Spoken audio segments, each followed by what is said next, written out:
राहुल गांधी और मल्लिकार्जुन खड़गे से मिले मुख्यमंत्री हेमंत सोरेन। मुख्यमंत्री हेमंत सोरेन ने मंगलवार को दिल्ली में कांग्रेस अध्यक्ष मल्लिकार्जुन खड़गे और लोकसभा में नेता प्रतिपक्ष राहुल गांधी से मुलाकात की। इस दौरान हेमंत सोरेन की पत्नी और गांडेय विधायक कल्पना सोरेन भी उनके साथ थीं। इस मुलाकात के बाद हेमंत सोरेन ने पत्रकारों के सवाल का जवाब देते हुए कहा कि बहुत दिनों से राहुल गांधी से और मल्लिकार्जुन खड़गे से मुलाकात करनी थी, लेकिन समय नहीं मिल रहा था। आज हमें समय मिला तो हमने उनसे एक शिष्टाचार मुलाकात की है। जब उनसे पूछा गया कि चुनाव को लेकर कुछ चर्चाएं हुई तो उन्होंने कहा कि अब होंगी। जब सीएम हेमंत से पूछा गया कि जातीय जनगणना को लेकर वह क्या कहेंगे, क्योंकि आरएसएस का बयान है, इस पर हेमंत सोरेन ने कहा कि वो लोग तो बयान देंगे ही, उनको बयान देने दीजिए, हमें अपना काम करने दीजिए। बाकी सब कुशल मंगल है, शांतिपूर्ण है। आगे मजबूती के साथ हम लोग सरकार चलाएं और चुनाव भी लड़ें, इसकी रूपरेखा तैयार की गई। काल्पनिक मंदिर का प्रारूप बनाएगी कला संगम दुर्गा पूजा समिति। रांची में अलग अलग इलाकों में दुर्गा पूजा पंडाल निर्माण का कार्य जोर शोर से शुरू हो गया है। इसी क्रम में सभी पूजा पंडाल की समितियां एक से बढ़कर एक पंडाल का निर्माण करवाने में जुट गई हैं। रांची के अपर बाजार स्थित ढिबरी पट्टी के कला संगम दुर्गा पूजा समिति इस वर्ष आकर्षक पंडाल का निर्माण कर रही है। यहां रौद्र रूप में मां दुर्गा भक्तों को दर्शन देंगी। समिति के मीडिया प्रभारी नमन भारती ने मंगलवार को बताया कि इस वर्ष काल्पनिक मंदिर का प्रारूप बनाया जा रहा है। समिति 1953 से पूजा करती आ रही है। इस साल 71वीं वर्षगांठ पर समिति ने धूमधाम से पूजा करने का निर्णय लिया है। उन्होंने बताया कि पंडाल 35 फीट ऊंचा, 35 फीट लंबा और 40 फीट चौड़ा बन रहा है। पंडाल के अंदर मां दुर्गा की 16 फीट ऊंची दिव्य प्रतिमा स्थापित की जाएगी। साथ में अन्य देवी देवताओं की प्रतिमाएं भी स्थापित होंगी। मूर्ति का निर्माण मूर्तिकार रामपाल और उनकी टीम कर रही है। सिर्फ पंडाल के निर्माण में लागत 5.80 लाख रुपए है और मूर्ति की लागत 1.85 लाख रुपए है। लगभग 15 लाख रुपए पूजा आयोजन में खर्च किया जा रहा है। मेदिनीपुर बंगाल से आए 30 कारीगर निर्माण कार्य में लगे हुए हैं। उन्होंने बताया कि आयोजन को सफल बनाने में मुख्य संरक्षक शंकर दुबे, अध्यक्ष ओम प्रकाश गुप्ता, सचिव मनोज साहू, कोषाध्यक्ष विपुल कुमार, सर्वोच्च सलाहकार समिति हीरालाल साहू, किशोर साहू सहित अन्य लोग जुटे हुए हैं। आज सिपाही भर्ती में जान गंवा चुके अजय के परिजनों से मिले बाबूलाल, 1 लाख की दी सहायता राशि। भाजपा प्रदेश अध्यक्ष बाबूलाल मरांडी ओरमांझी प्रखंड के जिराबर गांव पहुंचे। वहां बाबूलाल ने उत्पाद सिपाही भर्ती की दौड़ में अपनी जान गंवा चुके अजय कुमार महतो के परिजनों से मुलाकात कर घटना की जानकारी ली। संवेदना प्रकट करते हुए आत्मा की शांति के लिए प्रार्थना की। पार्टी की ओर से 1 लाख रुपए की सहायता राशि भी भेंट की। साथ में प्रदेश महामंत्री व सांसद आदित्य साहू भी उपस्थित रहे। बाबूलाल मरांडी ने ट्वीट कर कहा कि कल से सीएम उनका पूरा सूचना तंत्र, झामुमो के प्रवक्ता और आईटी सेल वाले झूठ फैला रहे हैं। कहा जा रहा है कि उत्पाद सिपाही भर्ती में लिखित परीक्षा से पहले दौड़ का नियम भाजपा ने लाया। सच ये है कि भाजपा सरकार की नियमावली के अनुसार पहले लिखित परीक्षा होगी, उसके पश्चात सफल अभ्यर्थियों की शारीरिक दक्षता परीक्षण के लिए दौड़ आयोजित की जाएगी। इस नियम को आपकी सरकार ने बदला। आप लोगों की झूठ और लूट बार बार पकड़ी जा रही है। झारखंड के लोग आगे आपके झांसे में आने वाले नहीं हैं।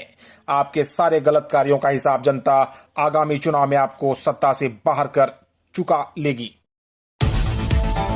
बिजली चोरों के विरुद्ध होगी सख्त से सख्त कार्रवाई। जीएम महाप्रबंधक सह मुख्य अभियंता गिरिडीह विद्युत आपूर्ति क्षेत्र प्रतोष कुमार ने एक साक्षात्कार के दौरान कहा कि गिरिडीह जिले में बिजली आपूर्ति अन्य जिलों की तुलना में काफी बेहतर है।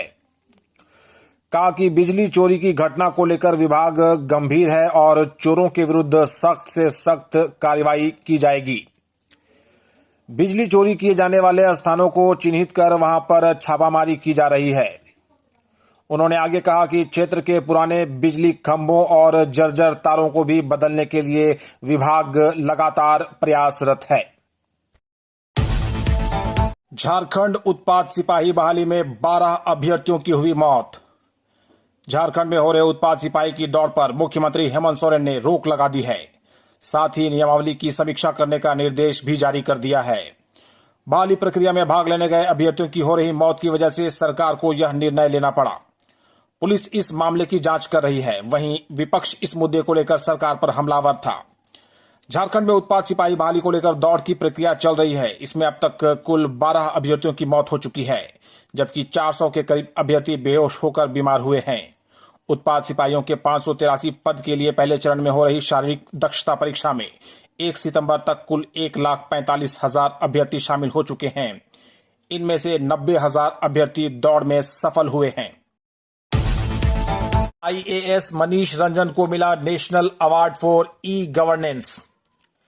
झारखंड कैडर के आईएएस मनीष रंजन को national award for e governance दिया गया है। मुंबई के जियो कन्वेंशन सेंटर में आयोजित कार्यक्रम में उन्हें यह अवार्ड दिया गया। मनीष रंजन को यह अवार्ड झार जल योजना को झारखंड में बेहतर ढंग से लागू करने के लिए दिया गया है। पेयजल विभाग के सचिव पद पर काम करते हुए मनीष रंजन ने झारखंड में झार जल योजना को लागू कराया था। उनके इस काम के लिए भारत सरकार ने भी सराहना की थी। इस अवार्ड को देने से पहले भारत सरकार की टीम ने बिना किसी को सूचना दिए झारखंड के कई इलाकों का दौरा किया था। टीम में भारत सरकार के उप सचिव, अवर सचिव रैंक के अफसर थे। टीम ने बोकारो, रामगढ़, हजारीबाग और पलामू के कई क्षेत्रों का औचक निरीक्षण कर झारखंड में जल नल योजना की स्थिति का आकलन किया था, जिसके बाद टीम ने अपनी रिपोर्ट केंद्र सरकार को सौंपी थी। जमीन पर योजना की हकीकत को जानने के बाद ही मनीष रंजन को इस अवार्ड के लिए चुना गया। पहाड़ी मंदिर की सुरक्षा और घेराबंदी के लिए संजय सेठ ने मुख्यमंत्री को लिखा पत्र। रांची पहाड़ी मंदिर के संरक्षण, संवर्धन और इसे अतिक्रमण मुक्त करने को लेकर रांची के सांसद सह रक्षा राज्य मंत्री संजय सेठ ने मुख्यमंत्री हेमंत सोरेन को मंगलवार को एक पत्र लिखा है। मुख्यमंत्री को लिखे पत्र में रक्षा राज्य मंत्री ने कहा है कि भारत में ऐसे बहुत कम स्थान हैं जिनका धार्मिक, ऐतिहासिक और सांस्कृतिक महत्व साथ साथ है। केंद्रीय मंत्री ने कहा कि वर्तमान समय में इस पहाड़ी की स्थिति बहुत जर्जर हो चुकी है। झारखंड के प्रसिद्ध पर्यावरणविद नीतीश प्रियदर्शी ने कई बार इस मुद्दे पर रिपोर्ट की है। उन्होंने कहा कि यह पहाड़ी हिमालय से भी पुरानी है और भुरभुरी मिट्टी की है। हमेशा यह आशंका बनी रहती है कि यह कभी भी धंस सकती है।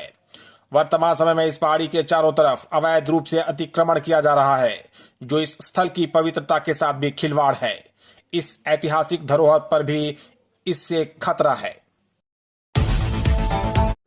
कोलकाता चिकित्सक रेप, एक दिल दहला देने वाली एवं अत्यंत निंदनीय घटना। डॉक्टर आजाद। गिरिडीह जिले के प्रसिद्ध कंसल्टेंट जनरल सर्जन सह आजाद नर्सिंग होम भंडारीडीह के संचालक डॉक्टर मोहम्मद आजाद ने कहा कि कोलकाता में घटित प्रशिक्षु डॉक्टर बलात्कार और हत्या की घटना दिल दहला देने वाली और अत्यंत निंदनीय घटना है। कहा कि ऐसी घटनाएं सभ्य समाज में नाकाबिले बर्दाश्त है। वर्तमान समय में बढ़ते रोग और घटती रोग प्रतिरोधक क्षमता के विषय में उन्होंने कहा कि बेहतर खान पान, रहन सहन और व्यायाम के अभाव में लोग विभिन्न बीमारियों की चपेट में आ रहे हैं। पलामू में किन्नरों का बनेगा राशन, आधार और वोटर कार्ड। पलामू उपायुक्त शशि रंजन की अध्यक्षता में मंगलवार को जिला स्तरीय ट्रांसजेंडर कल्याण कमेटी की बैठक हुई। बैठक में ट्रांसजेंडर समुदाय के उत्थान के लिए क्या क्या किया जा सकता है, इस पर विस्तार से चर्चा की गई। बैठक में बोर्ड की सदस्य आयशा सिंह किन्नर ने कहा कि हमारे समुदाय की नई पीढ़ी को समाज की मुख्य धारा में लाने के लिए आवश्यक है कि वे शिक्षित हों और इसके लिए आवश्यक है कि समाज अपना दृष्टिकोण हमारे प्रति बदले, जिससे हमारे ट्रांसजेंडर समाज का विकास हो। आयशा ने अपने समुदाय का आवश्यक दस्तावेज बनवाने पर बल दिया। इस पर डीसी ने सभी संबंधितों को एक तिथि तय कर विशेष शिविर के माध्यम से सभी का राशन, आधार व वोटर कार्ड बनवाने की बात कही। बैठक में आयशा सिंह ने ट्रांसजेंडर समुदाय के लिए गरिमा गृह के निर्माण को लेकर भी अनुरोध किया।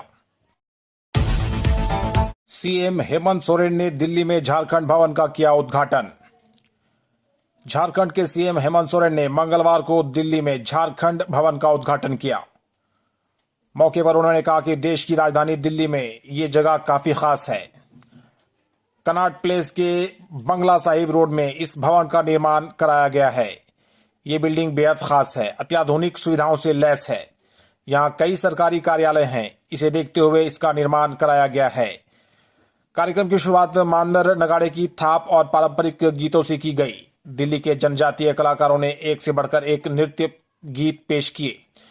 झारखंड भवन के उद्घाटन के मौके पर राज्य की समृद्ध कला संस्कृति की झलक पेश की गई। मौके पर मंत्री डॉक्टर रामेश्वर उरांव, सत्यानंद भोक्ता, मिथिलेश कुमार ठाकुर, बेबी देवी, हफीजुल अंसारी, इरफान अंसारी, दीपक बिरुआ, रामदास सोरेन, सांसद जोबा मांझी, महुआ मांझी, विधायक कल्पना सोरेन, पूर्व केंद्रीय मंत्री सुबोध कांत सहाय, मुख्य सचिव एल खियांगते, स्थानीय आयुक्त अरवा राजकमल समेत कई सीनियर अफसर मौजूद थे।